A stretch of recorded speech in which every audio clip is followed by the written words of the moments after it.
If you're looking to stay hydrated this summer, turn toward a southern favorite, sweet South Carolina watermelons. One slice is equivalent to a glass of water and is just as effective as sports drinks for hydration. If you don't believe us, you can ask the Palmetto State's top football teams. The SC Watermelon Association will be serving up slices after summer practice to keep our teams fueled and hydrated. Visit scwatermelon.org for all the details and look for ripe South Carolina watermelons in your hometown. Have you turned on the fun? Try Cash Pop from the South Carolina Education Lottery. Pick one number from 1 to 15, win up to $2,500, or play all 15 numbers, and you're guaranteed to win. Play twice a day to double your fun. It really is that easy. Visit sceducationlottery.com to get the details. Cash Pop. It's the light of the party.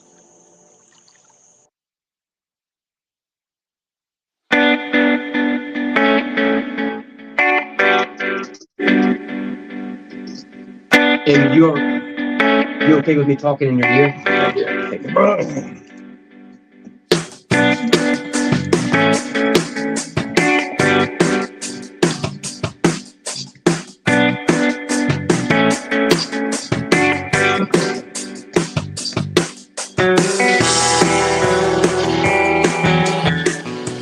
Okay, time to get your phone calls here on Sports Talk.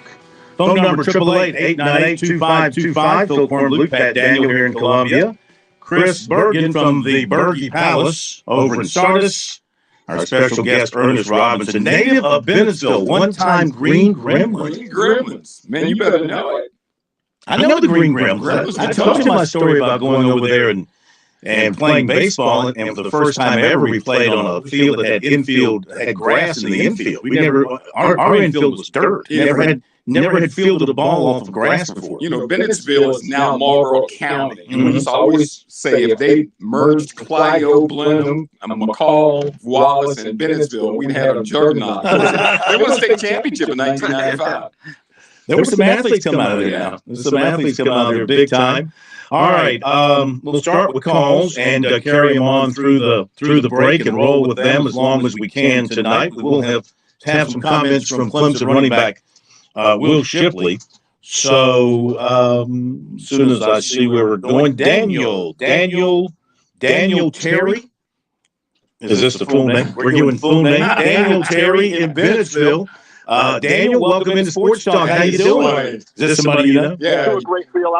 I'm doing a great field tonight. I called to talk with you and my neighbor from Bennettsville. Neighbor. And it's Rodney Robinson. DT. We grew up together in Bennettsville. He was the best man at my first wedding. How many of you had? Just two. Okay. Just two. Well, you didn't use him again? Man. You didn't use him for the second wedding? No, he didn't use they call me the worst man. But I just want to call in and thank Robbie for his great service that he's done for the state and for South Carolina State throughout the years, bringing us those broadcasts every weekend, and for just being a great person all around. We've been knowing each other since kids on Marshall Street in Bennettsville, and I'm very proud tonight to hear him on the show that I listen to practically every day. So once again, I salute you, Robbie, and I salute you, Phil, for having him. Daniel, thank you. Thank you very much. Wow. Oh, home week, huh? Dude, I can tell you something. I used to sit on his grandmother's front porch with him. Uh-huh. We played all-star baseball, which was a dollar game. Oh, yeah, yeah. All-star baseball. Hold that spot. We got to hit a break. You know about hitting breaks, don't you? Oh, yeah. We got to hit a break. We'll be right back. On Point Weather is made possible by our friends at Palmetto Citizens Federal Credit Union on 107 The Point. Storm activity to clear out overnight. The low dips down to 75 tomorrow. Mostly Sounds good. I should not need to send you an invite. Wednesday looks great with sunshine and less humidity. Then we get back into storms for Thursday afternoon. Highs in the low 90s. Brian Leonard with you on Point for the weather. We'll just get this. Hi, this is Adam from Aladia's in Lexington. We're open and looking forward to your next visit. Come by and see us for dinner. Not only are we back, so are some of your favorite dishes like chicken marsala, red pepper gouda bisque, and Tuscany chicken. These and so many of your favorite Italian dishes prepared with our homemade family recipes. Come visit tonight for dinner in Lexington at 101 West Main Street. We're eager to help you create a memory at Aladia's. Thank you for all your loyal support. With SRN News, I'm Gage Peters reporting authorities say 3 passengers died after a bus carrying up to 50 people struck a vehicle on an interstate in Pennsylvania. State police say the crash happened during heavy rain about 11:50 p.m. Sunday on southbound Interstate 81 in Dauphin County's lower Paxton Township outside Harrisburg. Police say the bus flipped on its side. Multiple people also were taken to a hospital with injuries, but police didn't immediately release further information. A worker was injured early Monday when an explosion set a paint manufacturing plant in the Dallas suburbs ablaze and shot a series of fireballs into the night sky. A company spokesperson says the blast happened at the Sherwin-Williams plant in Garland, and it happened around 1:15 a.m.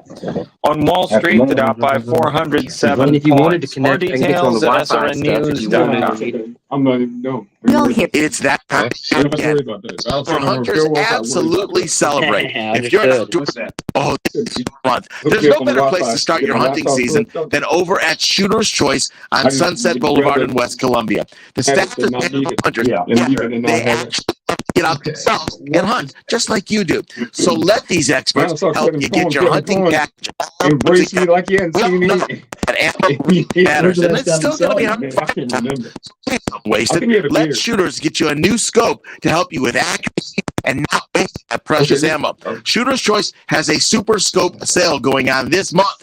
It's time to get that new rifle for the hunt. Shooter's Choice has a monster, huge selection. So what are you waiting for? The hunt is on. Online, it's SportsTalkSC.com or make a visit. Come on in. Go see him. Sunset Boulevard, West Columbia. Make it your first choice. Your best choice. Why are we next choice? Every Friday morning at 9 a.m. Point, Chad Jordan and my co-host Larry Jordan for the Palmetto Real Estate will help you out to buy, sell, or just learn all things real estate every Friday right here at 1.7 The Point. Excuse me, would you like some expert advice on how to reduce your energy usage and save money? Absolutely. Did you know that Dominion Energy offers its residential electric customers a free home energy checkup? Really? What's included? A customized energy report and free installation of energy-saving products for eligible customers. Does it take long? An hour or two at most. So how do I sign up? Go to DominionEnergySC.com and click Save Energy. DominionEnergySC.com. Here I come. Thanks for the tip. Certain restrictions apply. It's not quite football season yet. The back-to-school sales are here, and it's time for you to help Columbia Animal Service to clear the shelters. For the entire month of August, adoptions are absolutely free. You can't beat that. Bring home a pooch or a kitty at no cost. Be the hero to give your dog or cat a new home. Visit PetFinder.com to see your next family member. Clear the shelters in August. Free adoptions. Visit PetFinder.com and support Columbia Animal Services. There, but I'm hearing. It's the Cigar Militia, Columbia's premium cigar store. I don't know it's why. That time of year. It's golf weather. Are you going golfing this weekend? Be the guy bringing the sticks, not the guy that borrows. Come by and refill your humidor or just pull off the interstate for a smoke and a cold beverage. Our friendly and knowledgeable staff will help you. You can be a novice or a seasoned veteran.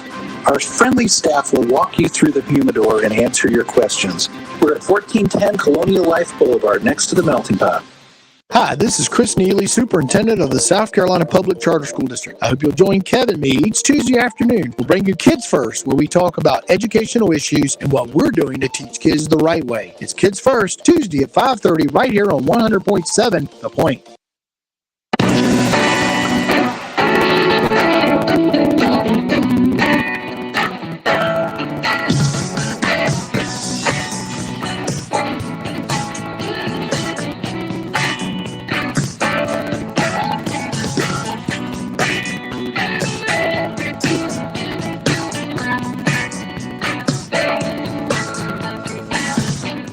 We are back on Sports Talk on this Monday night. Good to have you with us. Phil Kornbluth, Chris Bergen, Pat Daniel, Ernest Robinson in studio. Phone number 888-898-2525. South Carolina Education Lottery lucky number to reach us here on Sports Talk. Let's continue with the calls as we go to Tiger Bryan over in Lancaster. Tiger Bryan, welcome into Sports Talk. How are you, sir?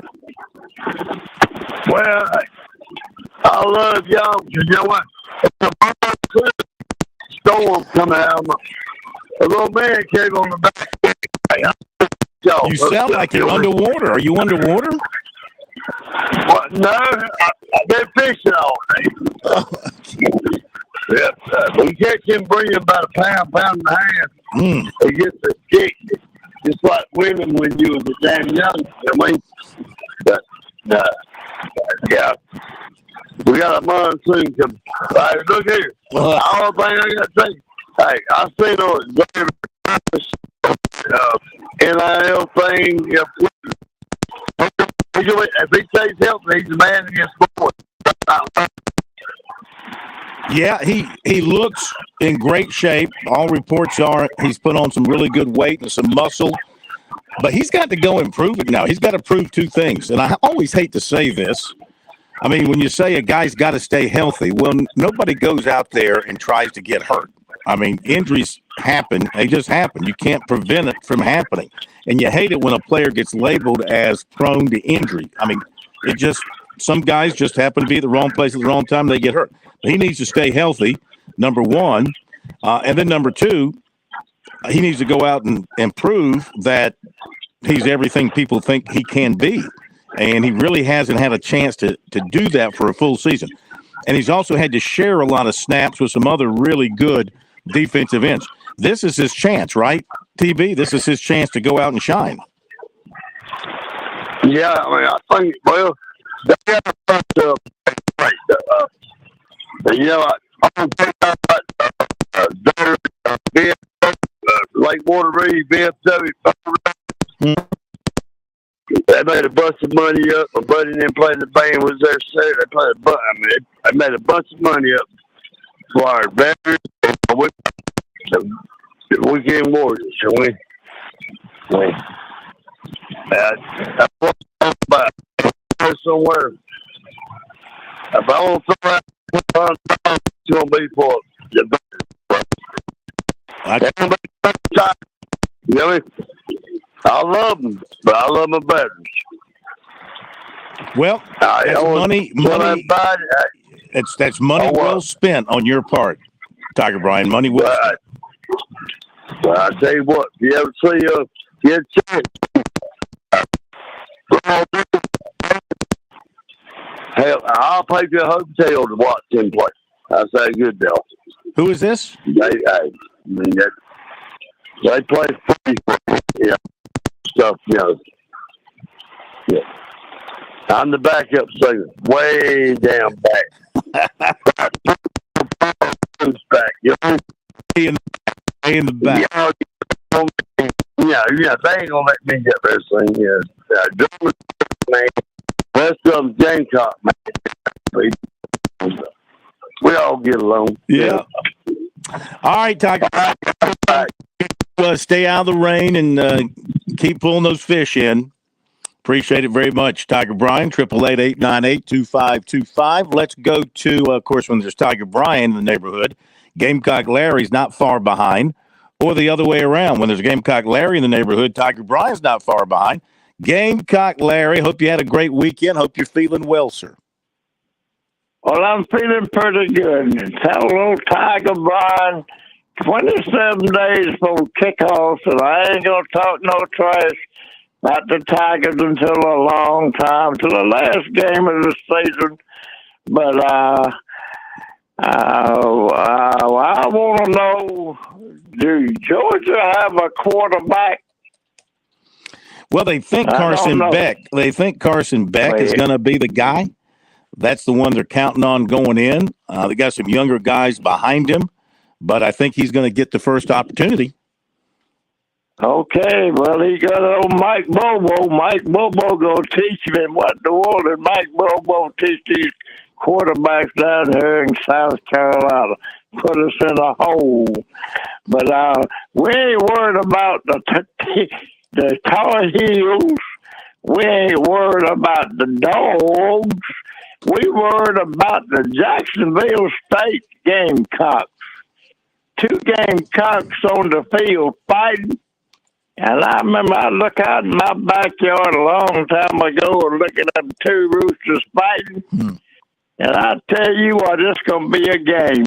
We're going to go 3-0 in the first 3 games, and we're going to be in the Final Four in 2024. And I tell you what, how you feel? What you about? No, I'm listening to you. I'm listening to you, and I want some of what you've got going in your veins tonight.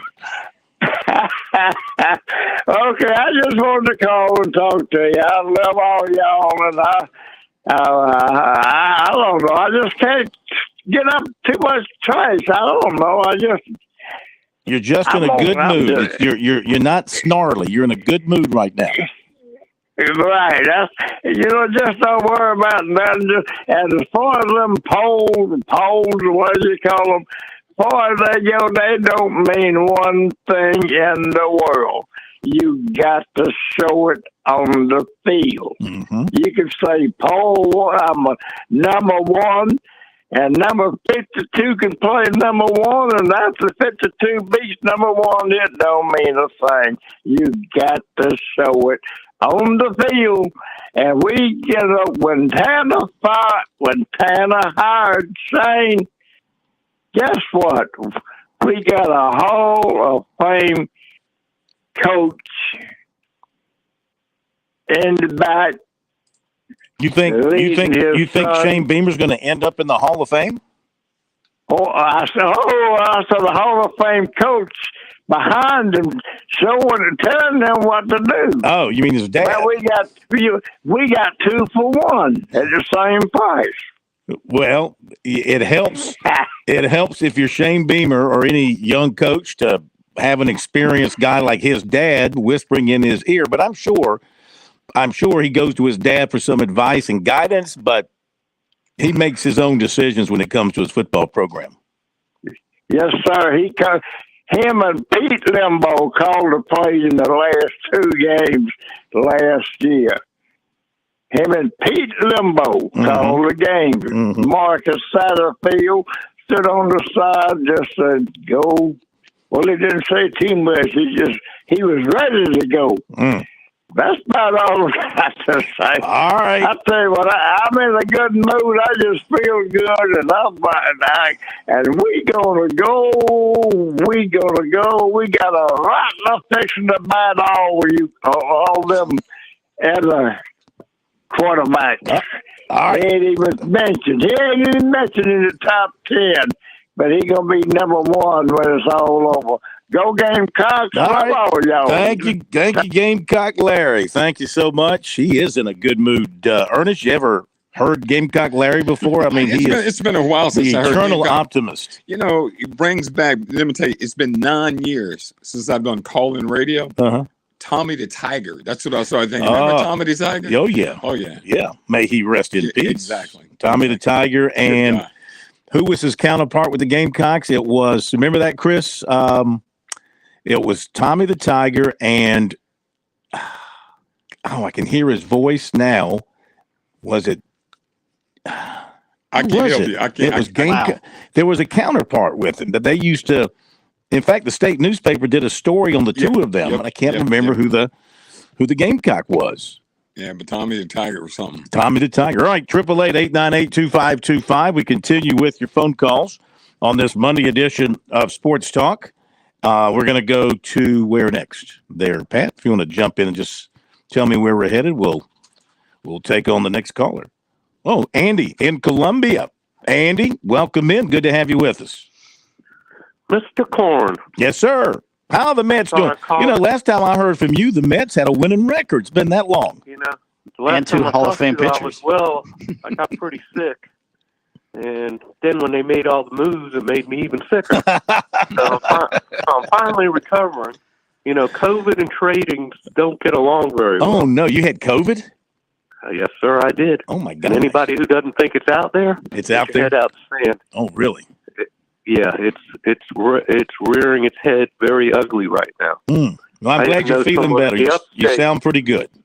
Yeah, I know someone in upstate whose mother's in a memory care facility, who they had to close the memory care facility down for people coming in because of COVID.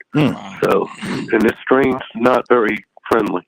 It was a lot worse than what I had last year. So, just to give people a warning, be safe and be careful in what you're doing. But yeah, we traded away, all the arms. We traded away the bats. But you know what? It's a good thing we got money out the rear end because he bought a bunch of good minor league players. So I'll give that to them. But I'll tell you what, it sure is disappointing when you go into Kansas City and get swept 3 games by Kansas City. I'll take a sweep by Baltimore in 3 because they're a pretty good team. Holy moly. That is bad. That is really, really bad. Especially when you're sick. It's even a more it doesn't help your spirits. I hear what you're saying. Yeah. I got a question regarding the past couple of games that the basketball team played down in the, where is it, the Bahamas? Well, yeah, first of all, they don't count in the standings, so you're not off to a 2-0 start. I understand that, but my question is, you're not averaging what kind of caliber, 98 points a game. What kind of caliber teams were these that they were playing? That they were able to hit all these threes and dominate as they did? I think Berge could have started at point guard for one of those teams. They're not in that bad of shape. I'm telling you that. I don't care who they're playing. They're not in that bad of shape. No, these aren't. These aren't college. They're not facing Kentucky, obviously. Andy, yeah. So. Oh, I know that, but I know that they're like club teams, and I was just curious about what kind of level. Are we talking about like club, like the guys that play at the Y around here, or are we talking about guys who are like almost really semi-pro type of guys? Do y'all have any idea, or am I? I have no idea. I have no idea. Yeah. But the thing about it is, when you grow on things like this, it's just getting the guys together to play together, regardless if they're just playing me and Phil and Chris and Pat. I mean, if they can play together and learn to play as a team and kind of understand each other's game in a competitive kind of situation, that you got referees and you get up and down the floor. It may be just an extended practice, but all that together time. I understand what Lamont's trying to do. I think it's a good idea, and there can be some benefit from it, but you can't put much into winning. Chris, if anything, guys, Chris, 30, they hit 33 threes. I mean, that's hard to do against air. So, I mean, no doubt. There were humans trying to defend them, and in 2 games, they hit 33 threes. And a guy like Miles Stute is going to come in and probably have a great season for the Gamecocks. He's a good player, number 1. He's a veteran, number 2. And he'll give them something they've been lacking. And Ernest brings up a great point, and I think Lamont Paris touched on that beforehand. He didn't really care about the outcome. Obviously, he wanted to win both of those games, but how the team bonded, him being able to get players and everybody in to enjoy that opportunity. Thought he brought up a fascinating story about when he was with Wisconsin, and they went on one of these trips, and they lost the initial game. And the next game, what would be their starting 5, played virtually all the minutes. And he said he didn't want to try and do that with his team. He wanted to give them an opportunity to go down there, bond a little bit, enjoy the trip, and everybody get to play. And then, obviously, they had some success. But you're right. You don't normally hit that many threes in practice. So, I mean, there are some positives coming out of that. But, Andy, I wouldn't put too much stock in what occurred because November will get here soon enough. And then you'll start to really find out how good they are. Or they could just call Dawn and set up a scrimmage and really find out how good. True that. Andy, anything else? Yeah, I thought Max put up some pretty good numbers. And one last thing for you and me, Mr. Korn. You can say whatever you want about my Mets. Don't forget, we beat your Yankees 2 games out of 4. So as bad as we can be. Well, that means we beat y'all 2 out of 4. Well, exactly, we're even. So as bad as we can be. But I mean, you still had your Hall of Fame pitchers and your well, there goes Rodin on your IL. That's Rodin the difference. Goes on the IL again, huh? Difference between the Yankees and the Mets. How's he doing for you? We don't tank, okay? We might not win. We're not tanking either. But if we lose, it's because we stink. It's not because we're tanking, okay? We're not tanking either. Uncle Steve can buy anything he wants and anybody he wants. We don't tank. We're just building up our minor league organization through Uncle Steve's big old wallet. And you know what else, Corn? You enjoy making the playoffs in 2028, okay? Well, you enjoy not making the playoffs this year, just along with us, and look at what you're doing for your. We're only 3.5 back of the wild card, I do believe, 3.5 or 4. We're still very much alive. And the Angels are 7 back in the wild card, and they're going to be there too. Yeah, right. I mean, listen, Corn. I don't believe in giving up. Even 7 games is not impossible. So yeah, things can happen. Hey, we have an owner who believes in one thing. You either better do it now or you're hitting the door and he's spending his money in other directions. I have no problem with having a multi-billionaire as my owner. Okay. None whatsoever, who doesn't mind spending his money. Let's go, Mets. Thank you very much. Appreciate it. Good to hear from you. That sounds an awful lot like a certain NFL team that has a star on their jersey that isn't afraid to spend money and cut people loose, but hasn't had anything to show for it in, 30 years? And Pat, I was going to ask Andy before we cut him loose, what's the comparative payroll between the Baltimore Orioles and the New York Mets? I mean, are we really going to talk about spending as much money as possible or actually spending your money wisely and developing? I mean, the Orioles, it's been a long process for them to get to where they are. But I can't imagine they've got a player on there. The Mets probably had 1 or 2 players total. This payroll is bigger than Baltimore's full team payroll. You know, Baltimore's a great story. They really are. They are. And I enjoy great stories in baseball, and I enjoy good young talent playing well together. But their management did something here recently that is it's interesting, and I don't know if there's a backstory to it or not. And it's not anything about on the field or their performance as a team, but they suspended their play-by-play announcer for simply pointing out that their record playing at the Trop down in St. Pete has not been good over the years. In a pregame show leading up to a series, he pointed out, and it was a graphic as well, and he had his color guy sitting next to him, and they were discussing the issues that the Birds have had playing down in that stadium, and pointed out they are 0 for 15, 0-15-1. They've lost 15 consecutive series at the Trop. Wow. Apparently, for saying that and pointing that out, he got suspended indefinitely by Baltimore management. This is being reported by Awful Announcing and other sites that follow media situations. But you suspend your play-by-play guy for simply stating the facts of how your team has done in comparison to another team on the road in their facility? Well, as a play-by-play guy, that happens. And I can give you an example. Last year was a terrible year for South Carolina State. Mm-hmm. And I got a couple of emails from some moms that were disappointed that I pointed out what a poor tackling team we were. But it kept happening over and over and over. And I responded to the moms and said, hey, look, I'm sorry, but it's what it is. It's not, I'm not trying to put shade toward the player. We're not making plays. Mm-hmm. And so from that standpoint, they responded back and said, thank you. I appreciate that. And, wish us a good rest of the season. But I say that to say that you really have to I don't know if you remember this, but I can remember people criticizing Bob Fulton when the Gamecocks were terrible. And they would criticize.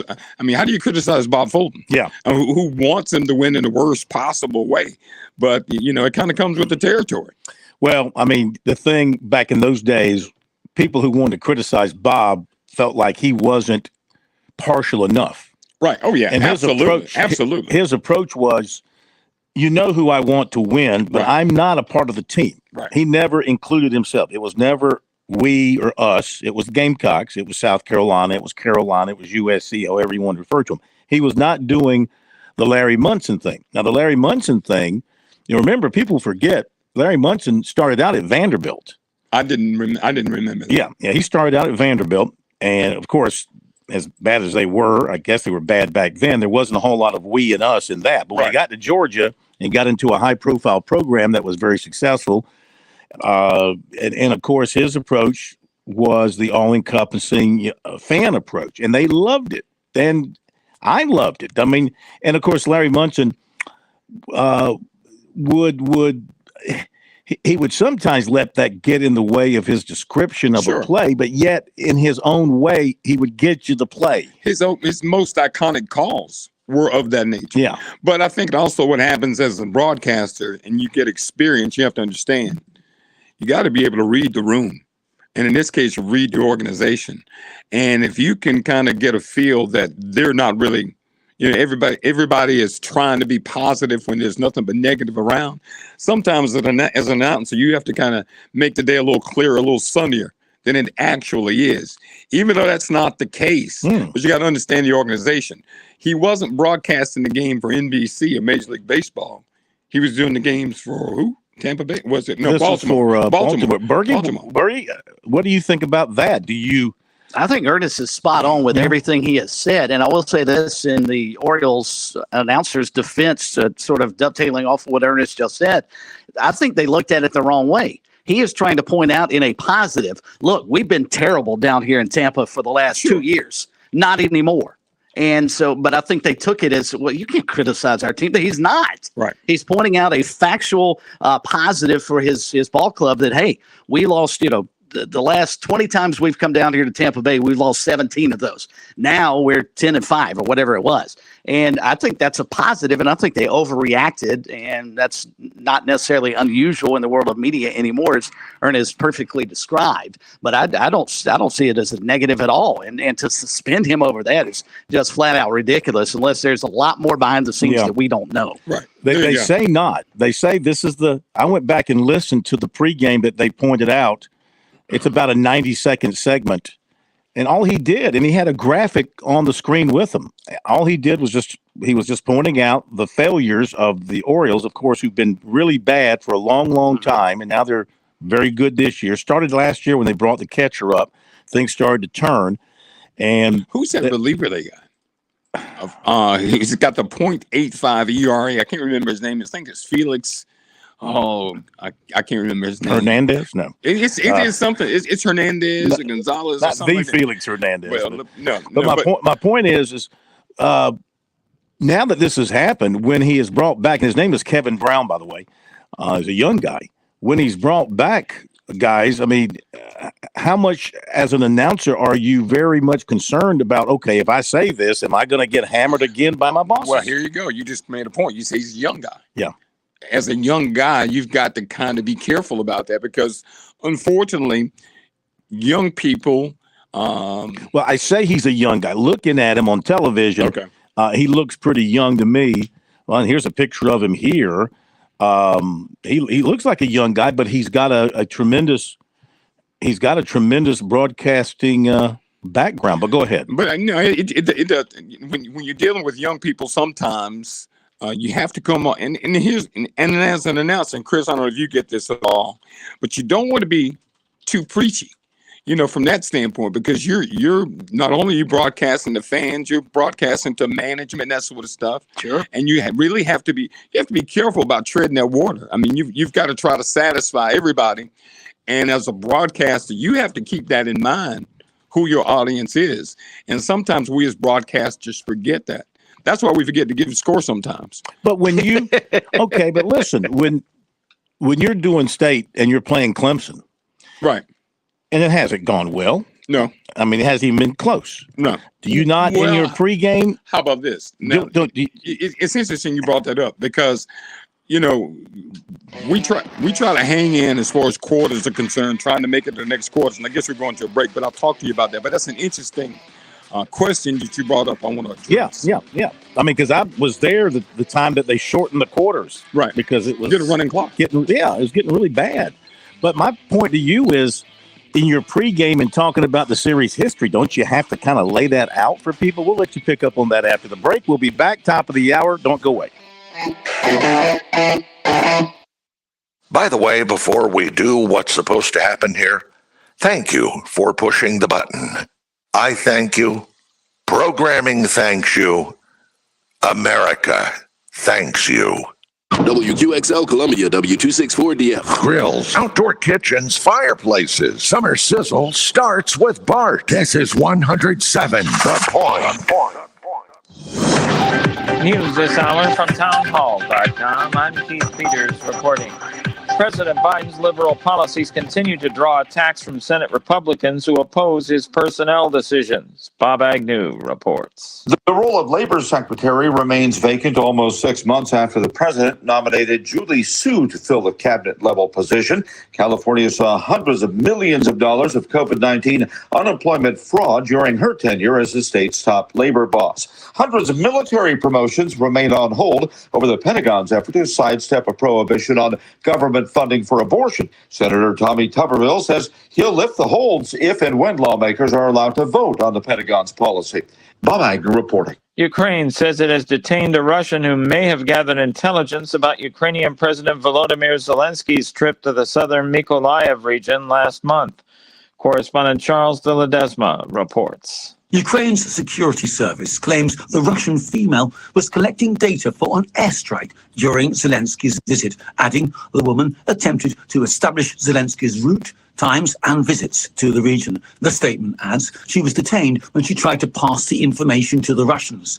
Zelensky has been a prime target for the Kremlin since Russia's full-scale invasion in February 2022, when he refused to leave Kyiv as Moscow forces approached. I'm Charles de Ledesma. A worker was injured early Monday when an explosion set a painting manufacturing plant in the Dallas suburbs ablaze and shot a series of fireballs into the night sky. A company spokesperson says the blast at the Sherwin-Williams plant in Garland happened around 1:15 a.m. People who live and work nearby reported feeling tremble. So what are you doing different? Julie Leon when you first had it going, firefighters extinguished the blaze in a few hours, and the employee who was injured has been released from a hospital. More on these stories at townhall.com. Of StreamYard. Let me thank pain relief. It's natural pain relief that works, and pain relief that attacks the source of the pain.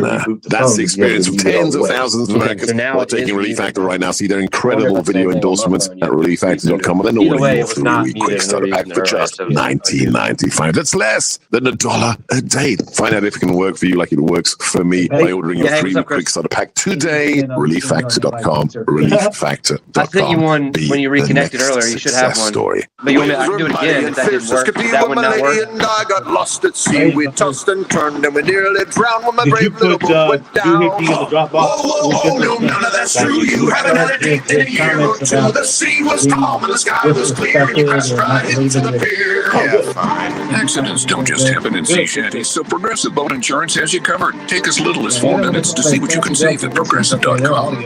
Progressive Casualty Insurance Company and affiliates. Covered subject to policy terms and not available for all boats or in all situations. You may go ahead and put him. After 3 days of downward trends in all three indexes, the momentum has apparently returned to Wall Street. We hear more from Seth Sutel reporting. Stocks closed higher as Wall Street regained momentum after its big rally for the year took a pause last week. The S&P 500 rose 0.9% Monday, recovering more than a third of its loss from last week. That was the first losing week in the last four. Dow added 407 points. That's about 1.2%. The Nasdaq rose 0.6%. Tyson Foods fell 3.8%. Tyson's results for the latest quarter fell far short of forecasts. The company also said it would close 4 chicken facilities as it tries to cut costs. You're hearing an echo. Disney and Fox are set to report their results later this week. Markets will also get reports on inflation in both consumer and wholesale prices. Seth Sutel, New York. News and analysis at townhall.com. I'm Keith Peters reporting. On Point Weather is made possible by our friends at Palmetto Citizens Federal Credit Union on 107 The Point. And here's tonight's forecast. Some heavy storm activity to clear out overnight. The low dips down to 75 tomorrow. Mostly sunny and again hot with high temps of 95. Wednesday looks great with sunshine and less humidity. Then we get back into storms for Thursday and Friday afternoons with highs in the low 90s. Brian Leonard with your On Point local weather.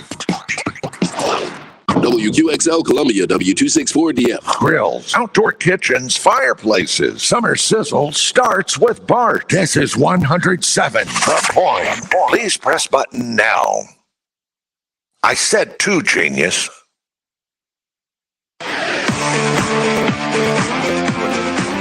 Welcome back to Sports Talk on the Sports Talk Media Network.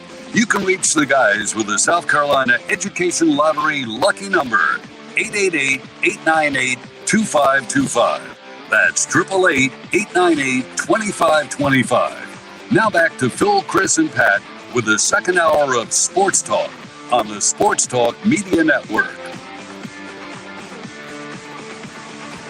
Welcome back, everybody. Sports Talk Media Network from Columbia. Phil Kornbluth, Pat Daniel, Ernest Robinson in with us tonight, and Chris Bergen flying solo from the Berge Palace, though he does have Finn there with him to keep him company. So you're never really ever alone.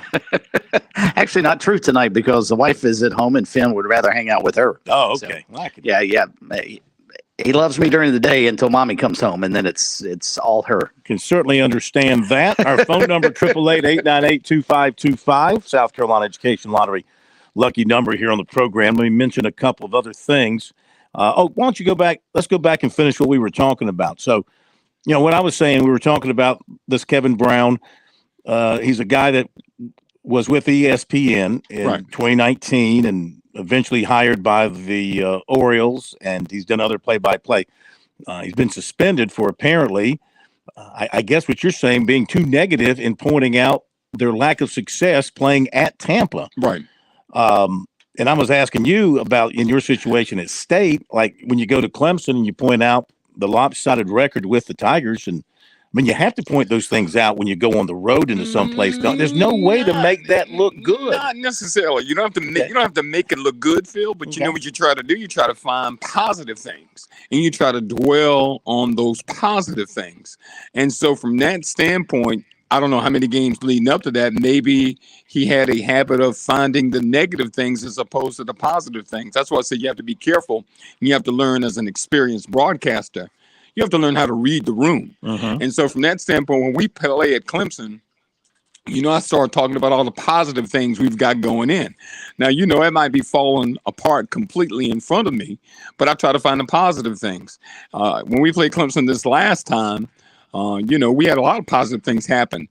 They struggled. I can go back to each Clemson blowout and find some positive things that happen in those games that you can relate to. Let me go back. One gentleman who is now probably at one time the premier defensive player in the National Football League, Darius Leonard, had an outstanding game up at Clemson. We got beat. I don't know what the score was. It was a whole lot to nothing, but he had 20-some tackles in that football game and made an impression on everyone.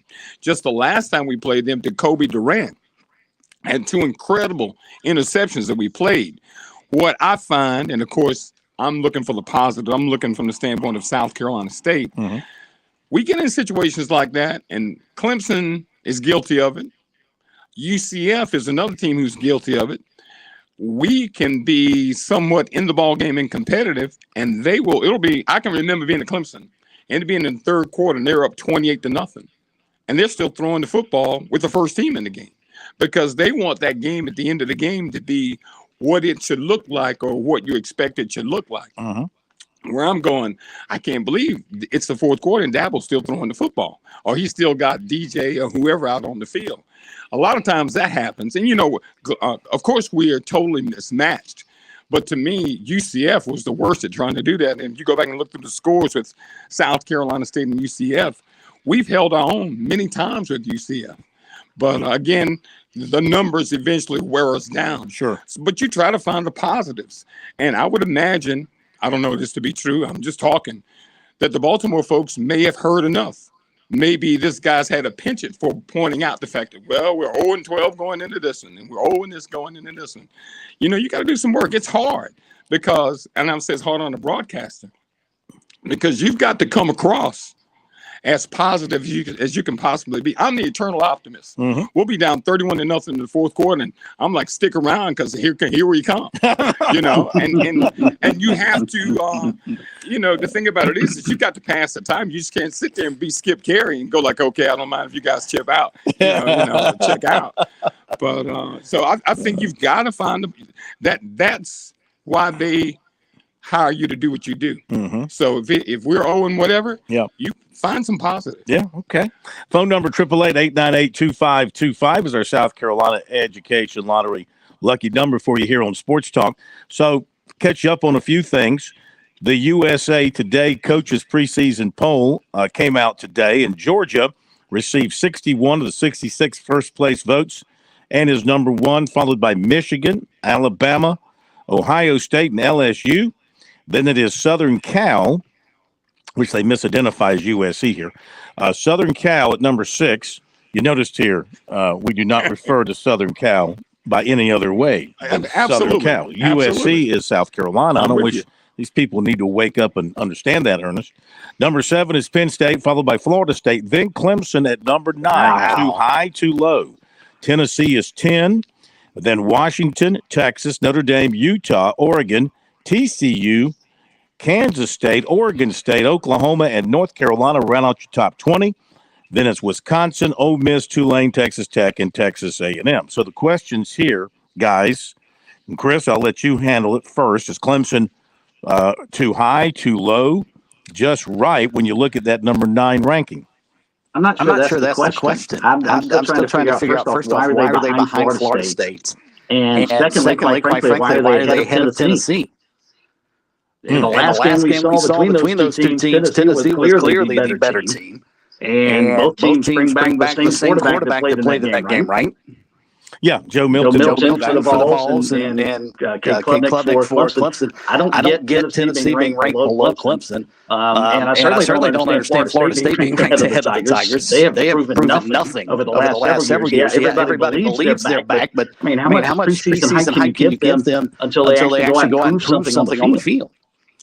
Well, I kind of agree with Chris from the standpoint of you have to remember the last impression. And, we're all talking about impressions. I mean, this means nothing, but you go back and you look at Clemson. Go back and look at Clemson in South Carolina. South Carolina really barely beat Clemson. But if you look back at that football game, South Carolina really should have been way ahead in that football game and probably should have won by a larger margin than they did. And that's just not me seeing that in garnet and black eyes. Mm-hmm. And so from the standpoint of Florida State, they closed the season out extremely well from the standpoint of, the way they closed the season out. And so from that standpoint, I think voters at this time of the year just go back to what they remember. And, that's unfortunate. And the thing about South Carolina, go back to South Carolina, it's unfortunate that the South Carolina team that we saw play Clemson and beat Tennessee was not the South Carolina team that played Notre Dame in the whatever bowl it was. In the Gator Bowl. Mm-hmm. So from that standpoint, had that team that played Tennessee and Clemson play Notre Dame, I think South Carolina would have won that game. I won't say easily, but I think they would have won that football game. Well, they were right there with them. They ran out of gas in the second half, as I recall.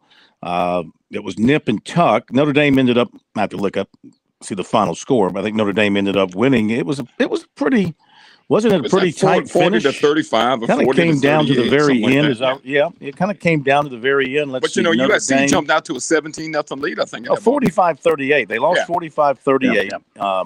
Gamecocks had some help from their special teams in particular in this game. The Gamecocks, remember, were up 21-7. Yeah, they were up 21-7. And then they were up at the break 24-17. Got outscored in the second half 28-14. Right. So they kind of ran out of steam there in the second. They couldn't stop the run. No. Well, not couldn't many stop people. the run in against Notre Dame. They couldn't stop the run in the second half. Clemson had the same problem as South Bend. Yeah. Rattler, 246 yards, a couple of touchdowns, did throw a pick. But your problem was 264 rushing yards and by Notre Dame, and then 274 passing yards by Tyler Buckner. Yeah, but, we're talking about the preseason poll, and I think it's just doing what it's designed to do and stimulate conversation and get folks kind of talking about it, get riled up about it. Mm-hmm. I do think Clemson, this is going to be an interesting year for them because it's not like you in years past where you had Deshaun Watson and you got Trevor Lawrence sitting in the wings. And in the past, you had DJ, and then you had Kate Klubnik sitting in the wings. I don't know who's going to emerge behind Kate Klubnik, but there's a lot of pressure on this Clemson team to come out and play well. And let me tell you something. What's the guy's name up at Duke? I can't think of his name. Coach of the year this past year in the ACC. Elko. That's a very that's a very dangerous opening game. It can be a very dangerous opening game for Clemson if they aren't ready to play. Well, they've got Duke's got that quarterback back who was such a terror from last year. Riley Leonard, something like that. And Elko is widely regarded as one of the best defensive minds in college football. For those of you watching on our stream, we have got some video from USC's practice today, which we are rolling right now for you. So not only can you hear us, you can also watch this. If you watch it closely, guys, I think I got this. There was a play towards the end of our time there. They were running I guess it was a little passing scheme type thing, and Simon, the transfer receiver, made a terrific catch in the corner of what would be the corner of the end zone. I guess they were throwing a corner pass, and he went up over the defender and made a heck of a catch. And you look at some of these guys that South Carolina has at receiver, Chris, like Trey Knox, like Simon, like Leggett. They're all long and lean. And they should have some advantages over the secondaries they're going to be facing, size advantages over some of these smaller defensive backs. I've always thought, especially in college football, and it works out in the NFL as well. If you can get big wide receivers, you always want to have a major advantage, especially on pass patterns like you just pointed out, throwing the corner route, back right corner, back left corner of the end zone. Your guy, if he's 3, 4, 5 inches taller than the corner safety trying to pick him up, it's a huge advantage. Gamecocks do have some size on the outside, which I'm sure, as much as Beamer enjoys it, nobody's more happy about that than Spencer Rattler. You know, my biggest question for USC guys, and I'm curious what you think. I haven't seen their practice, but running back. I know it's going to be running backs by committee, but what do you guys think they're going to do? Because, talk about throwing it on the outside. When someone can figure out what you can do, if you can't run the ball and they know you're going to throw it, you can't really throw it. Well, I tell you what, the video that I've got, it's about 4 minutes of it. It shows a lot of the Carry-On Joyner running the football or catching the ball underneath, wearing number 5. And I tell you what, he looks like a natural at running back just from that little bit of exposure that we got today. And I'm not declaring him the next Jim Brown or anything like that. I'm just saying he looked pretty good to me in that position at running back, catching and running the football. So he's going to be the guy who's going to be number 1 with them at running back, with Juju McDowell following him. And then DJ Braswell, the freshman, is probably going to be the number 3 guy. And they like him. He's got really good speed. All 3 of those guys have got really good speed. So that's what it's going to be. And it's probably going to be, like you suggested, by committee. Yeah, you started talking about the run game. And I go back, I always going to talk about my South Carolina State Bulldogs. The biggest question for South Carolina State, and I want you to address this with them when you go downfield, is the running game. Because Coach Pugh's mantra is run the ball and stop the run. And we were in a situation last year where we could do neither. And you've got problems when you can't do that. And so that's what they've been committed to do. And, they've been working on it. I didn't get a chance to get down to the scrimmage this past weekend. But again, they've got a good group of freshman guys coming in that they expect. And Coach Pugh's excited about it. And when Coach Pugh gets excited, I get excited. What does their quarterback, running back situation look like? They've got the Fields is back. Corey Fields is back. Right? Corey Fields is a really bright, intelligent quarterback, knows the game, been in the program. This will be his 4th year starting. So from that standpoint, he knows the system. Got 2 good-looking quarterbacks coming behind him. Prometheus Franklin, who's from the upstate, got hurt last time. Really played well in the last ball game, got hurt. Had a real unfortunate injury. And I thought when he went down, when you see a guy running and they go down and nobody touches him, that's not good. Yeah. And so in the event, he's back. And then Andre Washington, who came over, I think, from Ridgeview High School here in Columbia. I think he went to Ridgeview.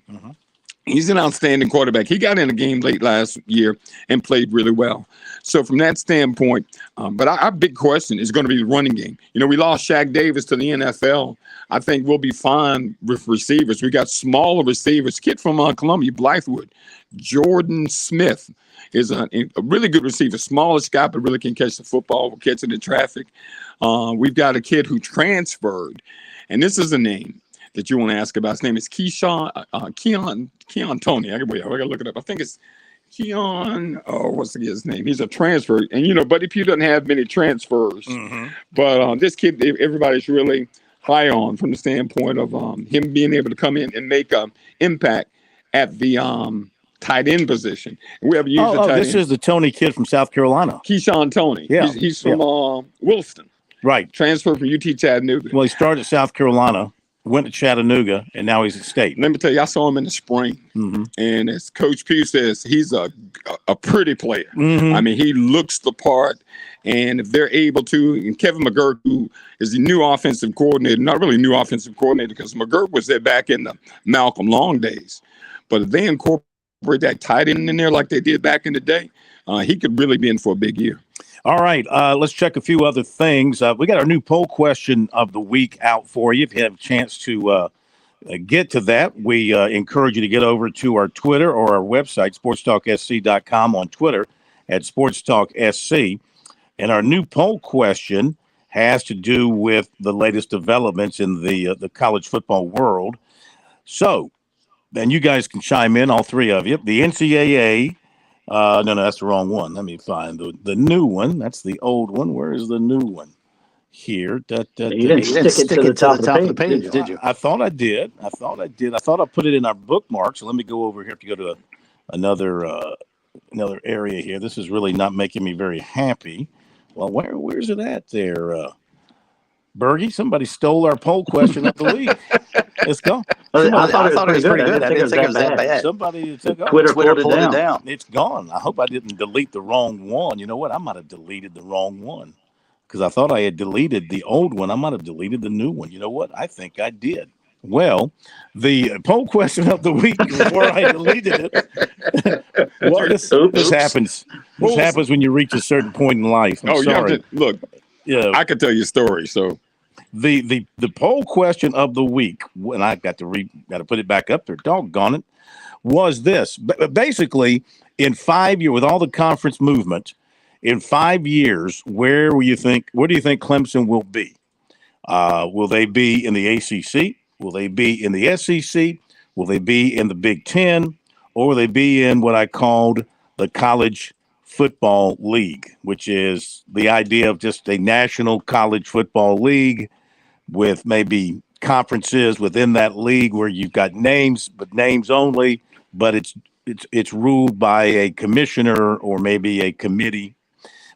Those were the four choices. Ooh. What? I'm going to let Chris go first because I don't know. I didn't want to step on your steal your thunder there. Well, in 5 years, where do you think Clemson will be? I think they'll be right there in the ACC. You think they'll be in ACC in 5 years? Now, you have to understand, my best friends in high school, went to Clemson. I went to South Carolina. So I have rooted feelings about the way I felt. Clemson, for years, I've been on those folks, they're scheduled. They're in the ACC. You know, you hear the argument from Gamecock fans that I don't think they'd want to go anywhere else. Why go anywhere else when I can get everything that everybody can get right here at home? I don't think they're going anywhere else. I don't think they'll be looking for anything else. I don't think they want to get into that. Now, they may have to if the whole situation changes, but I think they'll try to man the ACC. I think they'll ride it until it's no more. ACC is where Clemson will be. Chris? I tend to agree. I don't see them moving that quickly. I still think the grant of rights is too big an anchor attached to all these schools for them to get away from initially. Unless 8 or 9 of them decide all at once, screw this, we're going elsewhere. I don't know that one or two schools are going to be able to go and give up that kind of revenue initially. And I don't think we'll get to a college football league. I do think we'll ultimately get there, but I don't think we get there in the next 5 years. Because I think probably once that grant of rights deal goes away, whatever's left of the Atlantic Coast Conference and some of the TV deals, the SEC deal is up in 2027.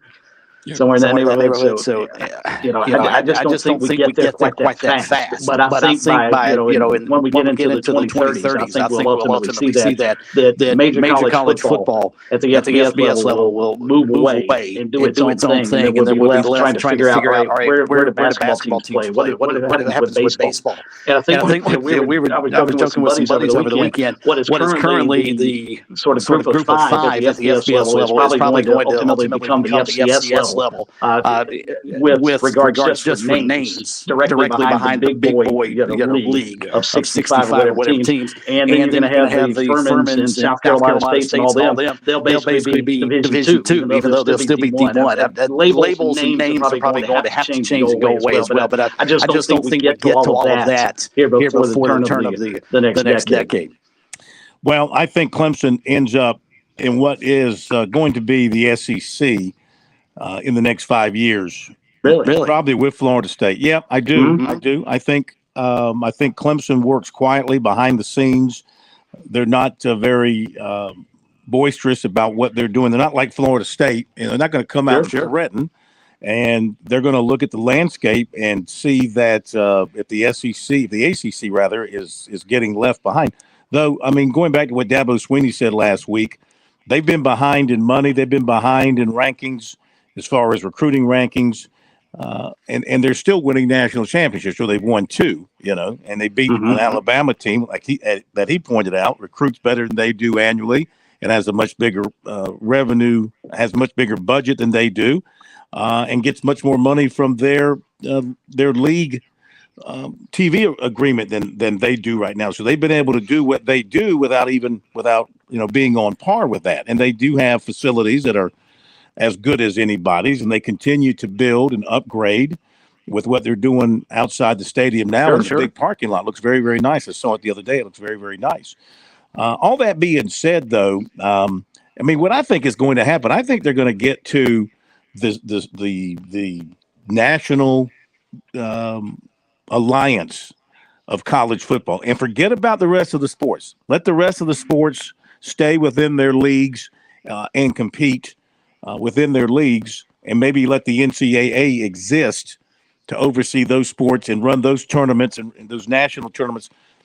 Football has just gotten to be such a completely different animal than everybody else, with such a different level of a different requirements to meet what it's become. Now, we might not like what it's become, but it's become the backbone for all athletic departments at that level. I mean, if football's not making it, your entire athletic department suffers financially, right? It's funny you say that, though. I think the pressure is on Clemson that they have to continue to be successful. They can't have a year where all of a sudden they fall off and they're 8-4, 8-5, or something of that nature.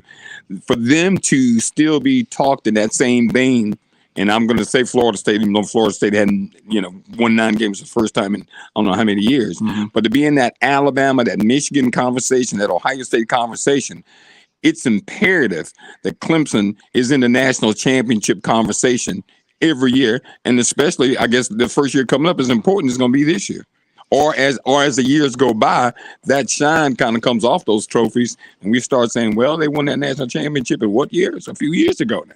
Well, I mean, and that's what I've been saying here of late with Clemson is you go back to when they won their last national championship, and it has been a decline as far as what they have achieved, capped by last year with 3 losses and a loss in the Orange Bowl. Yeah, they won the ACC championship. They're used to winning ACC championship. Clemson is measured at a different level right now. Well, speaking of those 3 losses last year, there were at least 2 other games. They should have lost the Wake Forest game, and there was one other game. I can't remember which game it was, but I do remember the Wake Forest game. That they could have easily been a 5-loss team. Maybe you're thinking of NC. Was it NC? Maybe it was NC State. Well, Syracuse. They had a big fourth quarter comeback against Syracuse after their quarterback got hurt. It was Syracuse. Yes, and they barely won. But they have a habit of winning those kind of games. But again, they've got to be at that elite level to be considered with Alabama, that group. If they're going to move away from the ACC, they're not going to be able to move away being a kind of subpar team. So if you're Clemson, and again, Klubnik may be a wonderful quarterback for them. And if you're a Clemson fan, you're hoping so. But I mean, they kept waiting for the next Trevor Lawrence and Deshaun Watson to show up. And we all thought Uiagalelei was going to be that guy. He certainly looked like he had every bit of talent, the capability, especially when he had that great game up at Notre Dame that time when he filled in for Lawrence. And It just didn't happen. Everything that glitters ain't gold. This is true. And you wonder now, do they spend a few years wandering in the forest looking for that next great quarterback? We'll be right back. On Point Weather is made possible by our friends at Palmetto Citizens Federal Credit Union on 107 The Point. And here's tonight's forecast. Some heavy storm activity that clear out overnight. The low dips down to 75 tomorrow. Mostly sunny and again hot with high temps of 95. Wednesday looks great with sunshine and less humidity. Then we get back into storms for Thursday and Friday afternoons with highs in the low 90s. Brian Leonard with your On Point local weather. It's the Cigar Militia, Columbia's premium cigar store. It's that time of year. It's golf weather. Are you going golfing this weekend? Be the guy bringing the sticks, not the guy that borrows. Come by and refill your humidor or just pull off the interstate for a smoke and a cold beverage. Our friendly and knowledgeable staff will help you. You could be a novice or a seasoned veteran. Our friendly staff will walk you through the humidor and answer your questions. We're at 1410 Colonial Life Boulevard next to the Melting Pot. With SRN News, I'm Keith Peters reporting Republican lawmakers and pro-life activists are going back to court to fight a campaign to legalize abortion in Missouri. They filed the lawsuit against an initiative petition to enshrine abortion in the state constitution. Critics argue that the cost estimate that will be provided to voters is too low. The lawsuit says the estimated cost should account for the number of fewer people born because of abortions and subsequent lost tax revenue. A senior U.S. diplomat says coup leaders in Niger refused to allow her to meet with the country's democratically elected president, whom she described as under virtual house arrest. Undersecretary of State Victoria Nuland also described the mutinous officers as unreceptive to U.S. pressure to return the country to civilian rule. On Wall Street, the Dow by 407 points. More details available at srnnews.com. Let's be Dave Ramsey here. Do you want your money to work for you rather than you working for your money? Go see my friends at Palmetto Citizens Federal Credit Union. They're not a mega bank and have been serving the Midlands since 1936, offering good old-fashioned customer service and free services. They'll look out for your financial well-being. With 14 locations, check them out today at palmettocitizens.org. Federally insured by the NCUA. The pipes burst, you're getting the repairs done. Now it's time for your flooring. This is where the flooring department shines. We don't have a huge multi-million-dollar showroom, but we all buy from the same manufacturers. So why pay more? We're locally owned and have 30 years experience in the flooring industry, and we stand by our work. Get tremendous customer service and great pricing with the flooring department, 951-3567, or online at theflooringdepartment.com. That's 951-3567 or 951-FLOR, the flooring department. Hey, honey, do you remember if Dad took his meds this morning? You know, I'm not sure. He isn't either. Keeping up with his overall. You know, True Pharmacy medication showed me a sample, and it even separates them by date and time of day. Something helpful for Dad and for me. Even better, it's free, just for being their customer. True Pharmacy, 1628 Charleston Highway and 3217 Devine Street, or TrueRxSC.com. Hi, this is Adam from Aladia's in Lexington. We're open and looking forward to your next visit. Come by and see us for dinner. Not only are we back for some dishes like chicken marsala, red pepper Gouda bisque, and Tuscany chicken. These and so many of your favorite Italian dishes prepared with our homemade family recipes. Come visit tonight for dinner in Lexington at 101 West Main Street. We're eager to help you create a memory at Aladia's. Thank you for all your loyal support. Hey, Kev here. One thing that's truly unique about The Point is you. We call our listeners the Point family. You've stayed so loyal. You've stayed so supportive. Thank you for that. We call The Point Columbia's local talk radio experience. We're community driven. We push hard for our advertising partners because they're mom and pop businesses, small business owners. People ask me all the time, how can we help you with The Point, Kev? Well, it's pretty simple. Support those who support us. If you hear an advertising partner here on The Point, use them. Support them. Brag to them that you're there because you trust The Point. If you're a local small business owner, I'd love to have you as part of our lineup. Give me a call. Tell me your story. I'll create a customized advertising package that fits your budget and your needs. Nothing corporate, Nothing cookie cutter. Look, if you haven't tried radio, it does work, especially here at The Point. Give us an opportunity to share you with our Point family. Call me, 563-8558. That's 563-8558. Or email me directly, kev@makethepointradio.com. I sure hope we could partner up. Join the Point family.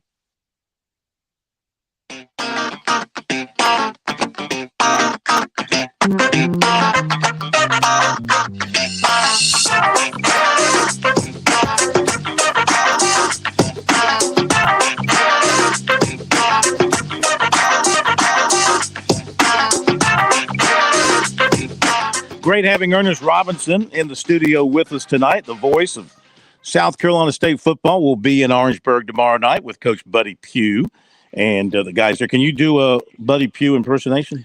No. You can't do Buddy? But I'll tell you who does do Buddy. Do you remember Reggie Kennedy? Reggie Kennedy. Oh my God. He is Buddy Pugh Jr. Oh, jeez. I mean, you can't tell the two of them apart. No, you can't. know? You can't. All right. Will Shipley. If he has a big year, Clemson could have a very big year. They're going to put a lot on him. Dabo Swinney said the other day that they want to get the ball to him every way they can, hand it to him, pass it to him. You got to keep that kid healthy, man. Toss it to him. You got to keep him healthy. Kickoff returns. I know. Yeah. You know, it's dangerous. He's kid, and he's 6'2". I mean, when he's running back kickoffs, he's a target. I mean, guys will take his head off. Mm-hmm. That's just so dangerous. I don't necessarily agree with that. All right, here he is. Well, Chris, you handled the editing of the audio, so I'll let you lead into it. But this is from the Friday night media session after the Tigers' opening practice. If you could carve out a leader and how you wanted him to speak to the media, it would be Will Shipley. And the things he says, I mean, you just gravitate to him. I understand why his offensive teammates really enjoy playing with him, but he started off, it was a weird question because he evidently has done some social media stuff where he feels like maybe there are people outside that don't think he's as good as he believes he is. So almost playing the backwards compliments of the disrespect card. Here's what I mean. Will Shipley from last week. I think that there's a misconception, especially with me, that there's more people that doubt me and doubt my success and where I'm headed in the future. But at the end of the day, I've had so many people supporting me from day one, starting with my family, starting with my brother, starting with, all my grandparents and really the town of Weddington. I had very few people tell me that I couldn't do it. I'm not sure how I didn't even believe that I could do it myself. They were always behind me. But even if you watch their YouTube, making me believe. the Clemson posted, that's really what I meant by audio just, sounds don't just bad. focus on the negative. So I'm guessing on it's the malt box. The people who don't think you can make it there, but rather do it for the ones who have thought you could the whole time. Well, Larry Williams, TigerIllustrated.com. What's the feel of everybody on offense sort of back? I mean, obviously you went through the spring with a new system, but so many guys were out. Can you just sort of tell us, sort of the different feel now when you have a lot of the guys who were on the shelf? I guess mostly receiver, but also some on the offensive line who were out for the spring. Yeah, I think the word's just excited. Everybody's excited. We've got potential to be really great, and there's no doubt about that with all the weapons and pieces we have, starting with number 2 at quarterback. I mean, he leads the offense. He leads this football team, and there's no better guy to do it. And then you talk about all the weapons and pieces we have around him, the five guys up front, a couple fillers that we'll be able to throw in there and interchange will be great for us. Some young receivers got to step up, no doubt. You talk about me and Seven in the backfield. I don't think there's a better duo in the nation. Humbly, but I see how hard we work every single day, and that's just what this offense is consisted of. Is a bunch of guys who put their head down, they work, and I just want to see us all reap the benefits in the fall. But there's a lot more work that we have to do in order for that to happen, and we got to play our best football at the end of the year, and we got to continue to get better all throughout the year. So we can just never be satisfied, and I think that's when you're going to see the best Clemson Tigers. Summer WSPO TV, kind of playing off of that, do you feel like the explosive plays are back in this offense? Do you think Coach Riley, that last year they were missing 2 years ago, they were certainly not as prevalent as they had been in years past? I would say that Coach Riley has done a great job of coming in here and just adding different components. He's thrown things in there, and he just honestly puts the weapons in a really good position to make plays. And we've done that throughout the spring. Throughout today we had a couple big bangers on the defense, which always puts a smile on your face, right? But yeah, I think he's done a great job of putting us in great position to go out there and just make plays and honestly just have fun. It's one of the most fun days I've had being a Clemson Tiger was today, and just being out there. So it's going to be a great year, I think. Talking to your coaches, your teammates, they all use the word freedom when they talk about this offense. How have you seen that impact your teammates and the offense? Will was talking about it, like how great it feels to have that freedom. Certainly opens Kate up for stuff as well. What have you seen in a response from your teammates with that piece of freedom? I think it just goes back to, once again, Coach Riley putting us in great positions to be successful. All starts with number 2, as you said. He has a lot of freedom out there to check the play, to give a wide receiver a different route. There's a lot of things that he can do on the field if he doesn't like the look. And like I said, I think when you give that freedom to 2, only good things happen from it. There's only benefit. So I'm excited to see how he's able to benefit from it, and then everyone around him is going to do the same. So we just got to make successful plays and can't turn them into bad ones. Will Vandenborg from Clemson Insider. I want to ask you, James Davis is now helping with you guys coaching in the room. What's that like, that dynamic with him and CJ and their relationships, and how has that helped you guys so far? Yeah, it's great. Just the couple days that I've had with him, even today, I'm out there, just soaking it all in. And you talk about a dynamic duo. That's it right there, with Coach JD and Coach Spiller. So they bring 2 different things to the table. Saw a little bit of energy out of Coach James Davis today, which you don't get as much from Coach Spiller, but it's a great mix. I honestly can't wait, because I just love soaking up all the information that I can, and they're both willing to give a great deal of it, and they both have a great deal of knowledge. So I can't wait to just continue to learn from him, and for him to kind of take Phil and the other running backs under his wing and just be able to give us a different perspective. Thunder and lightning from almost 2 decades ago, and Coach Sweeney said today that maybe you and Phil could be kind of Thunder and Lightning 2.0. How does that excite you? Yeah, I'm very, very familiar with it. I think there was a commercial. Wasn't there a commercial on it, on like Thunder and Lightning? Was there with Coach Spiller and JD back in the day with Thomas Austin? Maybe. I think we've seen it, and if y'all haven't, y'all need to check it out, because that's how I became aware of it. No, but like I said, just to have those 2 guys in the same room is unbelievable. And Phil and I have been talking about it a lot recently. We came in here our freshman year, and our goal was to be the best running back room in the country, to be the best 2 running backs in the country, and we're seeing it happen right before our eyes. Just the work that we've put in, and just talking it into existence. Not only talking it, but putting in the work and the action to get where we want to go. So I love that dude to death. I mean, he's pushed me more than anybody, on the field, off the field, in my journey with God. Yes, sir. I could sit up here and spew off 50,000 things that he's helped me become a better man with. But yeah, I just can't wait to go the distance with him, man, and just continue to work, continue to grind with him, and just continue to push him as well in different ways. All right, there you go. The guy that's going to be probably the workhorse for the Clemson offense. At least it sounds that way. And why not? He does have tremendous speed. He's runs very, very hard. He seldom goes down on the first hit. He can catch the ball out of the backfield. He can return kicks for you. They're going to put him to work and see what he can do. And he's shown he can do it.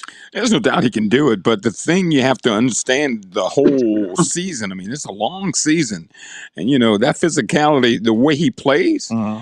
Like I said, I just pray he stays healthy. That's the thing. I mean, you can't question his work ethic. He's put in the work, but man, I really hope he stays healthy. Yeah, that's going to be key for them. A few quick notes, then we'll hit the break and come back with recruiting. We have the FCS preseason ranking. One of the two official FCS preseason rankings is from FCS Stats, which is, I guess, more or less the official one for FCS. Furman is ranked number 6 in this FCS preseason ranking. Paladins, a lot of people high on them. South Carolina, number one is. I almost said South Carolina. South Dakota State is number 1. South Dakota State. Jackrabbits. North Dakota State's number 2. Montana State's number 3. Then William and Mary and Holy Cross. Then it's Furman and UIW. UIW. Who is UIW? Don't ask me. I knew you were going to look over here at me. UIW. Chris, who is UIW?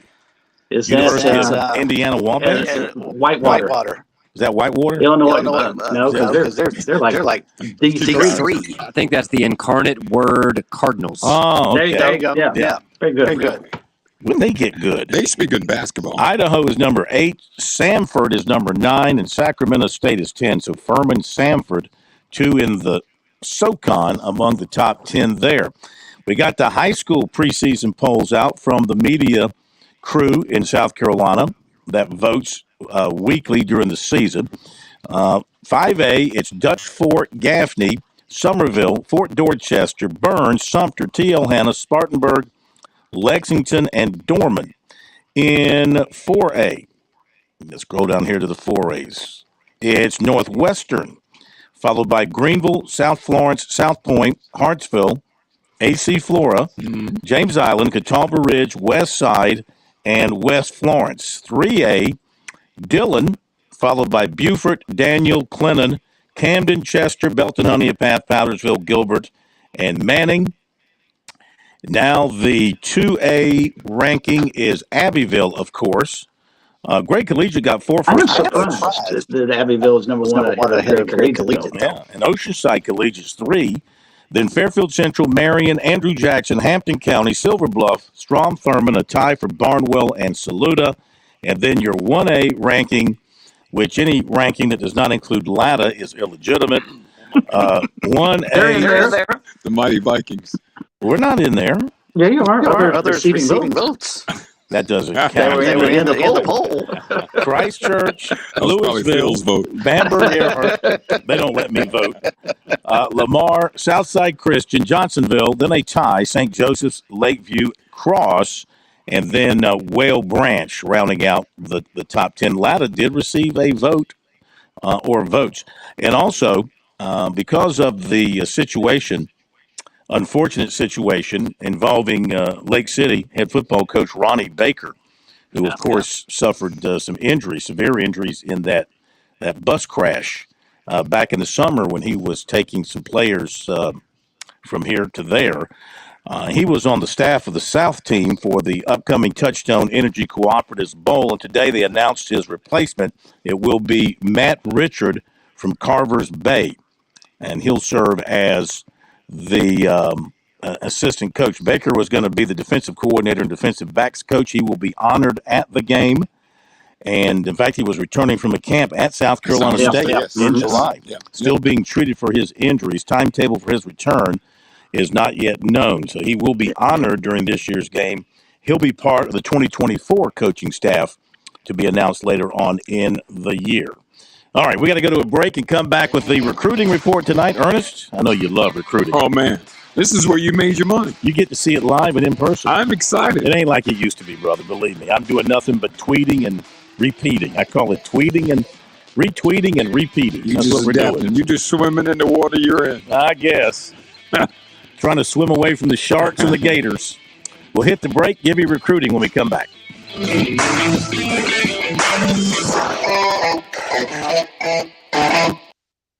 We've got rates worth bragging about. Founders Federal Credit Union is offering our 12-month certificate at a 5.04% annual percentage yield or APY and our 12-month IRA certificate at a 5.30% APY. Don't miss this opportunity. A $500 deposit is all it takes to make these great rates work for you. Rates accurate as of June 1st, 2023. Learn more at foundersfcu.com/dividend-rates. Terms, conditions, and restrictions apply. Membership qualification required. Federally insured by NCUA.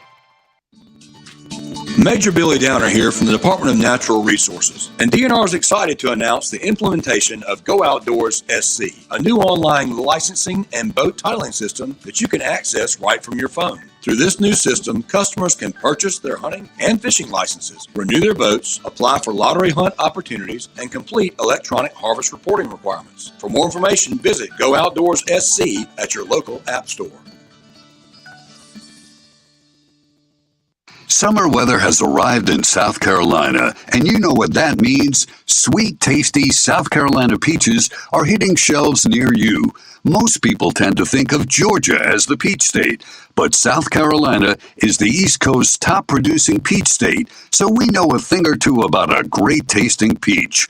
The next time you're in the grocery store or local farmer's market, keep an eye out for those sweet, tasty, certified SC peaches. Discover more about the tastier peach state at scpeach.org. Life. It has its ups and downs. Sometimes it's little things like hitting every red light or dropping your cell phone. Maybe it's the bills, rent, or pressure at work.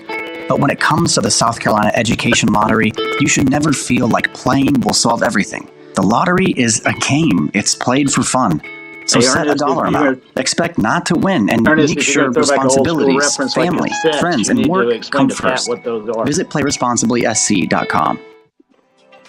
Hi, folks. This is Mike Morgan. I want to tell you about an exciting new product from my friends at Vision Air Solutions. Staying healthy in my line of work is so critical, and probably in yours as well. A large factor in all that is making sure we're breathing in healthy and safe air every day. That's where Vision Air Solutions comes in. They make sure your home has air purification for all the air pollution you can't see. Viruses, mold, bacteria, stale odors, cooking smells, and volatile organic compounds. They make sure your home is full of clean air and also offer HVAC duct cleaning and sanitation as well. Make sure you and your family are breathing clean air today by giving Vision Air Solutions a call today. 803-220-1811. That's 803-220-1811. Tell them Mike sent you. So if we lose power, that may be why.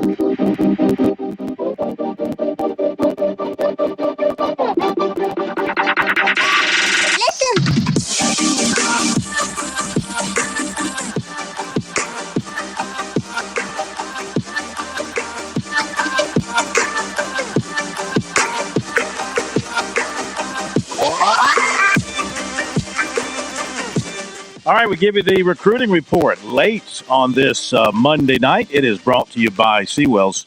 Ernest, you got to get over to Seawell's for the best daily luncheon buffet that you'll find anywhere. The chicken tenders? The chicken tenders. Pat loves the chicken tenders. He talks about the chicken wings. He loves the chicken wings. But it's more than just that. I mean, it's a tremendous buffet. Every day it's a different menu. Monday through Friday, 11 to 2. It's only $13. Really? I mean, they are really doing what they can to fight off inflation pressure from inflationary sources. They're trying to fight that off, to keep it at a very good price. And, of course, there's the famous Roast Beef Friday, which has become the biggest thing in South Carolina on Fridays when they do have roast beef. What about this week, Pat? Have we got a look at the menu for this week? We do, and we had another double dose of roast beef this week. I was over there today, had some myself. It was the sliced roast beef with the mushroom gravy. Well, I didn't realize you guys eat it's good. We eat very well. Come join us anytime. But no, it's not free. We have to pay for it. You know, we don't do that to our clients. Well, no. Yeah. But we will, again, to cap off the week, will be another Roast Beef Friday, carved roasted sirloin of beef, southern fried chicken, and fried pork chops.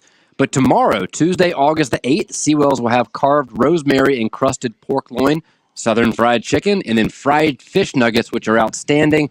Don't forget, this time of year, all the local farm fresh veggies, salad bar, and dessert. Pat really gets into this spot, too. I love my gravy, too. It really gets into it. And, of course, if you've got something coming up that requires the best in the catering business, that, too, would be Seawell's. Check out their menu at SeawellsCateringSC.com or just give them a call at 803-771-7385. So in recruiting, the Gamecocks got the commitment on Saturday from quarterback Landon Duckworth, 6'3", 187 out of Jackson, Alabama, their first commitment in the 26 class. He also had offers from TCU, Vanderbilt, Florida, Arkansas, Texas A&M, Mississippi State, Nebraska. Visited USC for the spring game in mid-April. Was back for the cookout for invited prospects a week ago last Friday. Last season, 1,985 yards, 20 touchdowns, 60% passing, rushed for 355 and 8 touchdowns. And no, he will not cut his high school career short. Plans to play it out in high school. But that was the only good news for the Gamecocks. Of course, on Friday night, Jonathan Paylor of Burlington, North Carolina, committed to NC State. Then on Saturday, it was cornerback Jalewis Solomon of Ellaville, Georgia, committing to Auburn over the Gamecocks. Analysts for the On3 and 24/7 recruiting networks were strongly convinced Solomon would pick USC based on what they posted on their respective sites. But Auburn got the last visit with Solomon the last weekend before the dead period started. He had visited USC on that Friday. Also, his brother plays for Auburn. Last visits can be very important, which makes you, if you're a Gamecock fan, you worry about Daniel Hill, your top running back target. He announces August 23rd. His last visit was to Alabama. And Alabama just missed on one of their major running back targets, Nathaniel Ziegler from California, who committed to prospect, and KJ Bolden. Where's he going? Florida State. You used to say follow the visits. Now it's follow the money, honey. Riverside defensive tackle Marcus Downs committed to Georgia Tech. That's a guy that drew very little interest from South Carolina or Clemson. Defensive end Jalen Edwards of Huntsville, Alabama, committed to Furman, 6'3", 230. USC's in the Final Five with 2024 defensive end Booker Pickett of Tampa, with Georgia, Ohio State, Miami, and Florida State. Offensive guard Elijah Thurman of Hinesville, Georgia, cut his list to USC and Clemson. He also has UCF, Duke, Florida, Georgia Tech, Missouri, and LSU on the list. USC's in the top 12 with defensive end Zahir Mathis of Philadelphia, with Ohio State, Georgia, Tennessee, Southern Cal, Florida, Alabama, Michigan, Texas A&M, LSU, Penn State, and Florida States. USC, these are 2025 targets for USC, picking up other offers. Defensive tackle Myron Charles of Port Charlotte, Florida, Southern Cal. Receiver Caleb Cunningham of Akron, Mississippi, Southern Cal. Linebacker Mantrez Walker, Buford, Georgia, UCF. Receiver Thomas Blackshear, Savannah, Florida State, and Miami. Quarterback Deuce Knight, Lucedale, Mississippi, Vanderbilt. For Clemson, 25 targets, picking up new offers. Defensive tackle Antonio Coleman, Saraland, Alabama, Southern Cal. Offensive tackle Justin Hazenheit from Germany, offered by Oregon.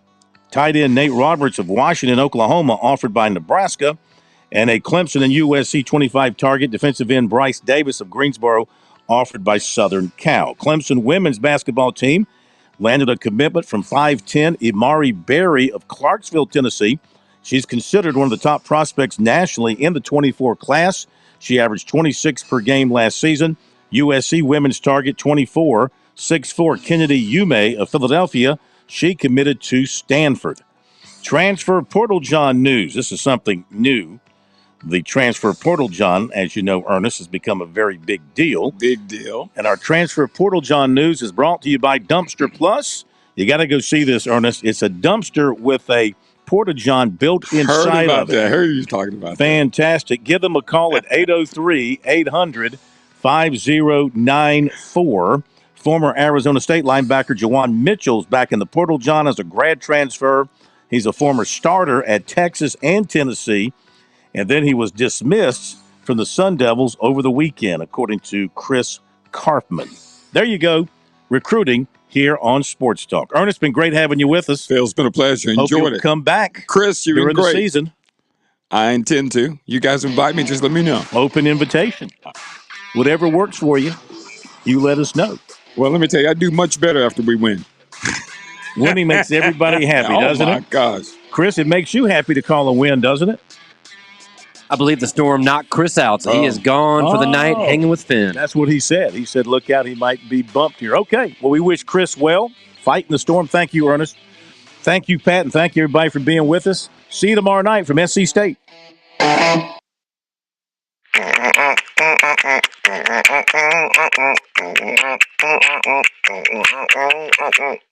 Someone will be right with you. The Point. WQXL Columbia, W264DF. Grills, outdoor kitchens, fireplaces. Summer sizzle starts with Bart. This is 107. The Point. News this hour from townhall.com. I'm Keith Peters reporting.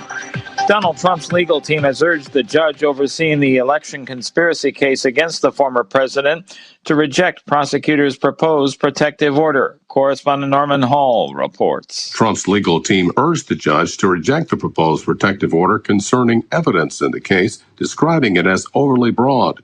Prosecutors included a screenshot in their filing of a post from Trump's